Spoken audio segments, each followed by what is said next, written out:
आज हम विष्णु भगत शांतोबा और उसकी पत्नी की कथा पढ़ाएंगे, सो ध्यान से सुनियो। मुगलों के शासनकाल में शांतो नाम का एक धनी व्यक्ति था। शांतोबा सांसारिक सुखों की कोई कमी नहीं थी, मान सम्मान भी बहुत था। 24 घंटे मौज मस्ती में फंसा रहता था।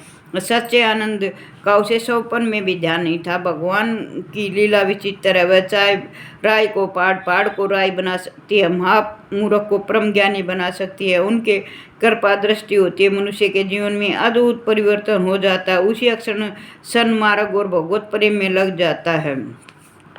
शांतोबा के साथ भी कुछ ऐसा ही हुआ। उसके जीवन में भी अकस्मात परिवर्तन आया। उसके घर एक भक्त तुकाराम आया। संत सच्चे साधु का संग अमोघ हुआ करता है। तुकाराम जी के खरे उपदेशों के कारण शांतोबा के हृदय में जादू का काम किया। उसका भ्रम दूर हो गया। उसे इस साधु संग अपूर्व आनंद की प्राप्ति हुई। इस आनंद के सामने संसार का सुख उसे फीका लगने लगा। शांतोबा के आंखों में आनंद के आंसू की धारा बह निकली। उसे नए नेत्र प्रदान हो गए। नूतन नेत्रों से उसने संसार में कण कण में भगवान दिखाई देने लगा। आज शांतोबा का जीवन पलट गया। उसे सब सुख उल्टा दिखाई देने लगा। पहले जो उसे अमृत लगता था वो विष लगने लगा। शांतोबा के सभी विचार बदल गए। आज तक जो उसके मन में केवल इंद्रियों की तृप्ति के विचार से जो उठता था वह सब बदल गया। अब उसे सब भोग्य विलास तुच्छ लगने लगे और भगवत प्रेम में लग गया। ऐसे विचार मनुष्य के हृदय में आते ही उसके योग्यता अनुसार भगवान उसको रास्ता बतला ही देते हैं। शांतोबा के साथ भी ऐसा ही हुआ। उसने घर, परिवार, धन, ऐश्वर्य सबको त्याग दिया और अपनी अटूट संपत्ति को दान करके और वह हरि नाम करता हुआ घर से निकल पड़ा। जब वह घर से निकला तो उसके शरीर पर एक लंगोटी थी। उसको अपना कहलाने के लिए धन संपत्ति उसके पास कुछ नहीं थी। अगर उसे लोग लज्जा न होती तो वह शायद उसके तन पर लंगोटी भी न रहती। शांतोबा चलते चलते भीमा नदी के तट पर जा पहुंचा। नदी की भयानक तरंगों को देखकर भी शांतोबा के मन में कोई भय नहीं हुआ। जो इस अपार संसार सागर के परले पार पहुंचना चाहता हो वह मार्ग का निर्भीक यात्री बन जाता है। वह एक सामान्य नदी से क्यों डरने लगा। शांतोबा कुछ भी विचार न करके प्रेमवश नदी में कूद पड़ा और भगवत भजन करते करते नदी पार कर गया। नदी के दूसरे तीर पर पर्वत था। शांतोबा कुछ भी न घबरा कर उस पर चढ़ गया। पर्वत की शांतिमयी शोभा देखकर उसका मन में बड़ा आनंद हुआ। कोलाहलपुर नगर में ऐसा सुंदर प्राकृतिक एकांत स्थान कहाँ से मिल सकता था। पर्वत की शिखर पर मधुरमयी झरनों का सुस्वादु जल, रंग बिरंगे पशुओं की मधुर गुंजन सुन सुनकर शांतोबा का मन मुग्ध होगा। उसने निश्चय किया कि अब यहीं पर्वत गुफाओं में रहकर मैं हरि भजन की आराधना करूंगा। शांतोबा पिंजरे में से छूटे हुए पक्षी के समान था। जब वह पक्षियों का कलकल सुनता तो उन्हीं की आवाज़ में हरी हरी पुकारने लगता और मोर को नाचते देखकर नाच उठता। झरनों के संगीत में स्वर मिलाकर हरि गुण गाता। वह अपनी तन की शुद्ध बुद्ध भूल चुका था। किसी भी पशु पक्षी का गान सुनकर अस्पष्ट स्वर में उसी का अनुकरण करने लगता। उसकी माधुरी बढ़ जाती। उसके कंठ से निकली हुई सुधा संगीत लहरी समस्त वन भूमि में लहरा गई। सब पशु पक्षी उसकी ओर आकर्षित हो गए। वह वन भूमि पुष्प फल संपन्न होकर परम शोभा पाने लगी। दूसरी तरफ शांतोबा की पत्नी को वन में भेजकर उसकी माँ ने उसे वापस लाने के लिए एक विश्वासी नौकर के साथ उसकी पत्नी को भेज दिया।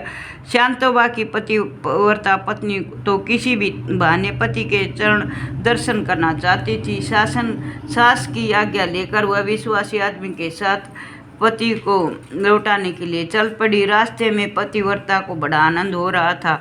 वह मन ही मन सोचती कि आएंगे तो जरूर लौटा लाऊंगी, नहीं आए तो दर्शनों का लाभ तो होगा। मुझे त्याग करने से उसको सुख होगा तो मैं भी उसी में अपने आप को सुखी समझूंगी। उनके मुख से भी गन नहीं डालूंगी। मेरे लिए दर्शन की परम लाभ तो होंगे। यूँ विचार करते गए शांतोबा के पास जा पहुँची। लज्जावंती सिर झुकाए अपने पति के सामने खड़ी थी, लेकिन उसके मुख से कोई आवाज़ नहीं निकल रही थी। शांतोबा भी अनुपम सुंदरी प्रियतमा पत्नी को अपने पास खड़ी देखा तो उसका चित्त भी तनिक भी चलायमान नहीं हुआ। उसके मन में किंचित भी विकार नहीं उत्पन्न हुआ। जो जो अचल अटल वहीं बैठा रहा। दोनों में से किसी के मुख से एक भी आवाज़ न निकली। पतिव्रता भी गहरे विचार में पड़ी हुई थी। वह घर वालों के भेजने का उद्देश्य तो भूल ही गई। वह शांतोबा अपनी रूप माधुरी में फंसा कर ले जाने के बदले स्वयं ही फंस गई। थोड़ी ही देर बाद धीरे धीरे पति के चरणों में गिर पड़ी और दोनों हाथों से चरणों को पकड़कर आंसू की पवित्र धारा पकारती हुई बोली, हे भगवान, आप ही मेरे भगवान हैं। मैं आपको छोड़कर दूसरा कोई भगवान नहीं है। मेरे तो आप ही प्रभु हैं, आप ही प्रत्यक्ष भगवान हैं। आपको छोड़कर मैं किसकी सेवा करूं? आज यह दासी आपके चरण कमलों की सेवा के लिए यहाँ आई है। क्या आप इसे आश्रय नहीं देंगे? इसकी सेवा स्वीकार नहीं करेंगे? इतना कहते कहते उसका गला भर आया। जिससे यह शब्द मुख से निकले थे उसी तरह पति के हृदय में लगे। अब शांतोबा की जुबान खुली और काम की प्रेरणा से नहीं, कर्तव्य की प्रेरणा से शांतोबा ने आंतरिक दृढ़ता के साथ कहा, अच्छी बात है, तुम मेरे पास रहो, परंतु यहाँ तुम्हें मेरी तरह रहना होगा। बहुमूल्य कपड़े उतार कर मेरी भांति सादे कपड़े पहनकर यहाँ रह सकती हो। तुम मेरी राह पर चल सकती हो। मैं तुम्हें बिल्कुल नहीं रोकना चाहता। सती ने पति के वचन सुनते ही उसी क्षण अपने श्रृंगार को, कपड़े गहने उतार कर फेंक दिया और तपस्वियों के भेष में पति की सेवा में नियुक्त हो गई। पतिव्रता सती पति से बढ़कर अमूल्य आभूषण और क्या हो सकते हैं। तपस्वी पति कृपा पूर्वक पास रहने की आज्ञा तो दी, इसे बढ़कर और सौभाग्य और क्या हो सकता है। आज इस कठोर पर्वत प्रदेश में निर्जन वन में पति पत्नी दोनों आनंद पूर्वक रहने लगे। उन्हें तपस्या करते करते बहुत दिन हो गए तो शांतोबा ने एक दिन सोचा कि मैं अपनी पत्नी की परीक्षा लेता हूँ। तब उसने कहा कि हे सती, रोटी खाए बहुत दिन हो गए, आप गांव जाकर कुछ भिक्षा में रोटी मांग के लेके आओ। रोटी के सिवा और कुछ मत लाना। जो आज्ञा कहकर सती भीख के लिए चल पड़ी। जन्म और ऐश्वर्य की गोद में पली, अब तक जिसके अंतपुर के अंदर निवास किया हो भिक्षा कैसे मांगी जाती है, इस बात का तो उसे कोई अनुभव ही नहीं था।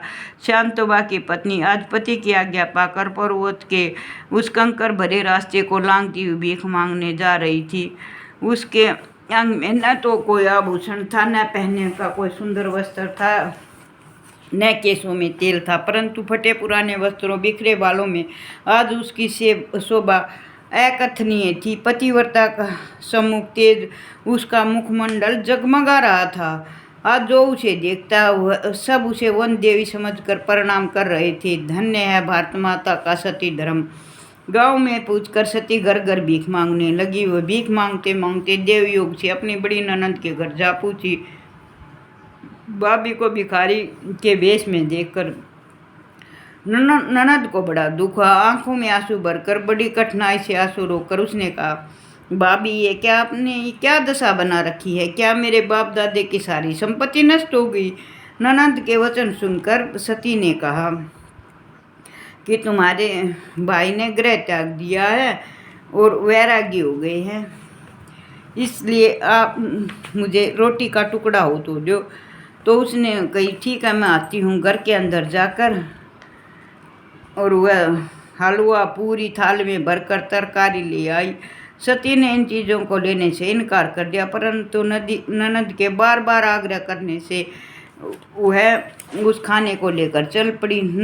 सती के मन में विचार बार बार उठ रहा था, इसलिए विवाद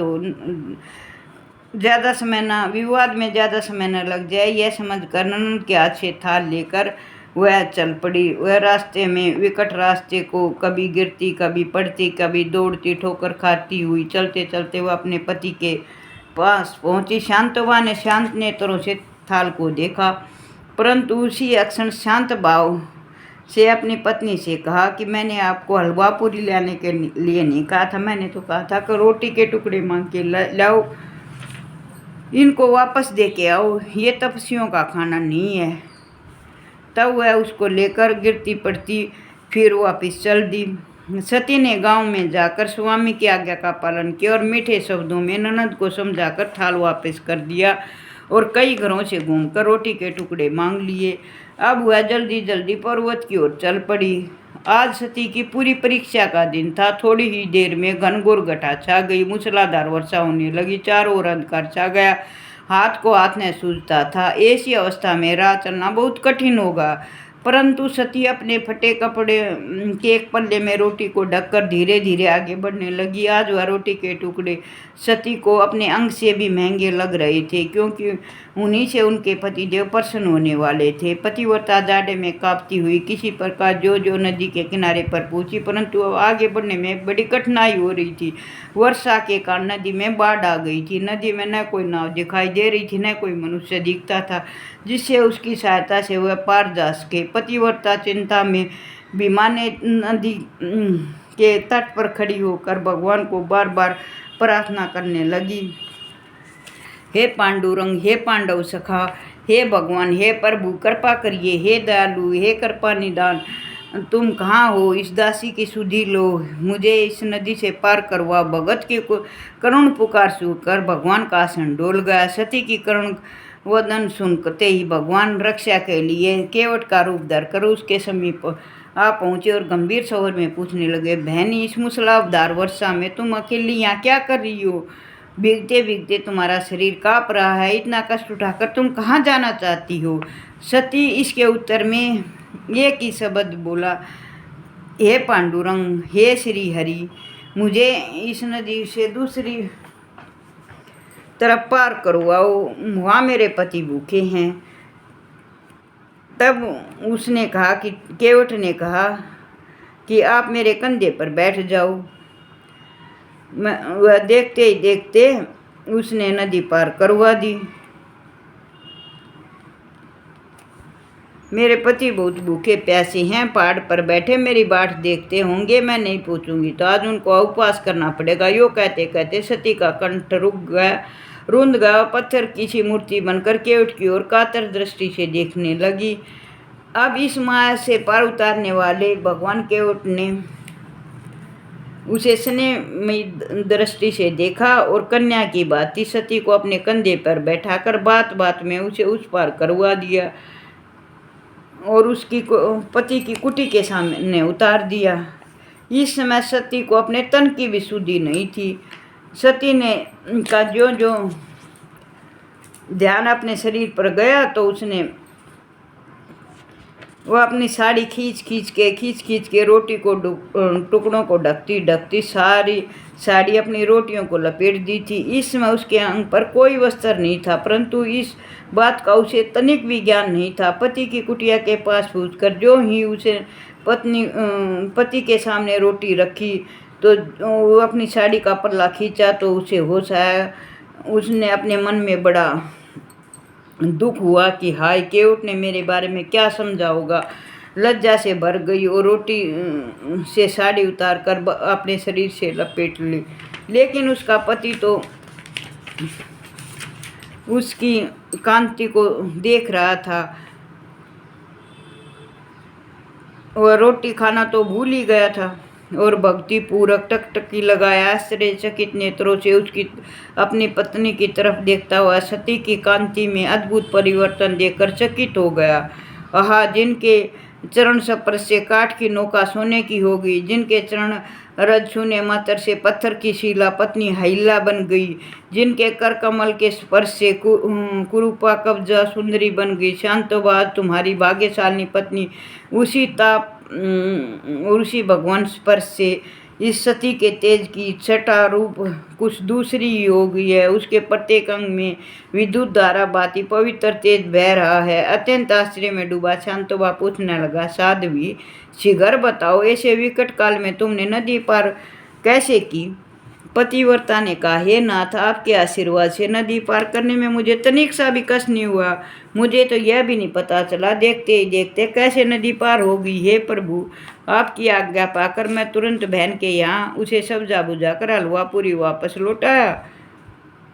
और कई घरों से घूमकर रोटी के टुकड़े इकट्ठे किए। एक तो आपकी भूख की याद बनी रही, दूसरे मुझे अकेले यहाँ तक आने की चिंता थी, इसलिए मैं उन्हीं पैरों से वापस लौट आई। थोड़ी दूर आई तो बड़े जोरों से आंधी और बारिश होने लगी। रास्ता कीचड़ से भर गया और उसमें एक पग भी चलना कठिन हो गया। चारों ओर से अंधकार छा गया। मैं गिरती पड़ती किसी तरह नदी के किनारे पर पहुंची। वहां आकर देखती हूँ कि नदी में भयंकर बाढ़ आ गई। न किसी कोई मनुष्य था, न नदी को पार करवाने वाला कोई था। तब मैंने भगवान से बार बार प्रार्थना की तो केवट मुझे नदी से दूसरी पार छोड़ गया। तब उसने देखा कि केवट तो वहाँ था ही नहीं। शांतोबा जो जो पत्नी की बातें सुन रहा था, त्यों त्यों उसका आश्चर्य बढ़ता जा रहा था। पत्नी के अंतिम शब्द सुनकर उसका हृदय हिल गया। नेत्रों से दर आंसुओं की धारा बह निकली। थोड़ी देर बाद वह गदगद कंठ से सती से कहने लगा, हे भाग्यवती, क्या तू एक बार भी मुझे उस केवट के दर्शन नहीं कराएगी? देवी ने उस भव्य समुद्र को तारने वाले केवट के लिए सब कुछ छोड़कर उस निर्जन स्थान पर शांतोबा ने चारों तरफ दौड़कर देखा, वहाँ तो कोई नहीं था। तब वह बार बार रोने लगा। शांतोबा ने जल त्याग दिया, खाना छोड़ दिया और भगवान से बार बार प्रार्थना की तो भगवान ने उसे दर्शन दिए। तो ये थी भाई शांतोबा की कथा।